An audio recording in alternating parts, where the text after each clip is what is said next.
Je lirai des extraits sélectifs euh, d'une pièce d'article ou d'une pièce d'opinion euh, écrit par Rima El Khoury pour le journal canadien-française La Presse. Le mythe, l'article entier est intitulé Le mythe du Québec raciste.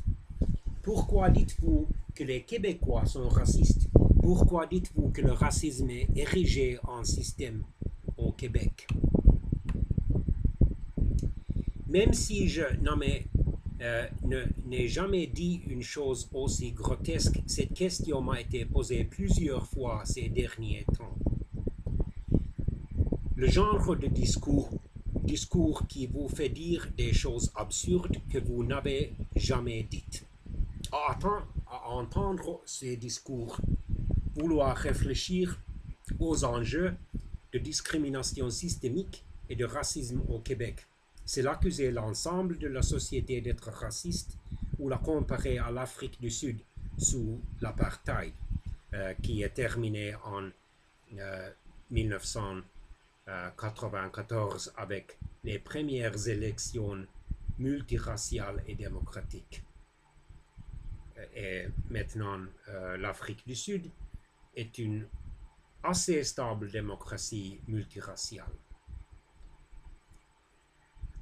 Voilà qui est aussi ridicule que si on prétendait que la consultation de 1995 sur la discrimination salariale au Québec ayant mené à la loi sur l'équité salariale équivalait à accuser l'ensemble des Québécois d'être misogynes et d'entretenir un système digne de l'Afghanistan.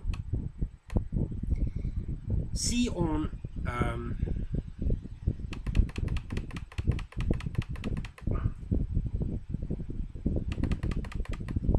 vous demandez un mot pour décrire les immigrants qui se trouvent au Québec, qu'est-ce que ce serait? A-t-on demandé à des Québécois dits de souche dans le cadre d'un Vox Pop géant publié aujourd'hui visant à prendre le pouls des citoyens sur les enjeux de racisme. Courageux, ont-ils souvent répondu, ou encore travaillant. Les réponses aux questionnaires de la presse ont généralement quelque chose de réconfortant. Même si l'exercice n'a aucune prétention scientifique, il nous tend le miroir d'une société globalement ouverte à l'immigration. Ai-je été surprise par ces réponses? Non, pas surprise du tout. En tant que fille d'immigrés arrivés ici en 1967, je connais bien ce Québec accueillant. Je sais qu'il n'est pas une exception et malgré les crispations propres à notre époque, je sais que ce Québec ouvert existe encore. Ce Québec généreux fait moins de bruit que les groupuscules d'extrême droite. Il fait rarement les manchettes, mais il est bien vivant. Pourquoi alors suis-je tout de même d'accord avec l'idée d'une consultation sur la discrimination systémique et le racisme?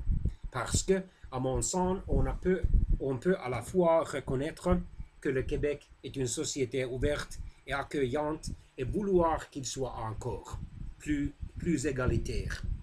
De la même façon qu'on peut reconnaître que même si le Québec est une société parmi les plus avancées sur le plan de l'égalité homme-femme, il reste encore du travail à faire en matière de prévention des violences faites aux femmes. Les plaintes de harcèlement psychologique visant sa présidente qui aurait dû se mettre en retrait le temps que l'enquête du protecteur du citoyen soit menée n'ont fait que miner davantage son autorité morale et son indépendance. Le racisme systémique se manifeste lorsqu'une institution ou un ensemble d'institutions agissant conjointement crée ou maintient une iniquité raciale. Cette attitude n'est pas toujours intentionnelle et ne signifie pas nécessairement que le personnel au sein d'un organisme concerné est raciste. Exemple d'inégalité engendrée par le racisme systémique. À compétence égale, un candidat qui se nomme Tremblay ou Gagnon a 60% plus de chances d'être invité à un entretien d'embauche qu'une personne qui se nomme Traoré ou Ben Saïd.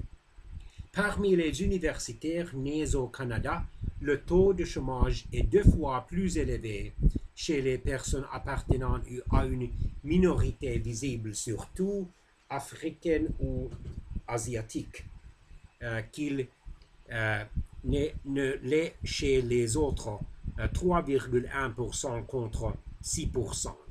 Source: Direction générale de l'action contre le racisme de l'Ontario, Ligue des droits et libertés, CDPDJ, Statistique Canada 2016.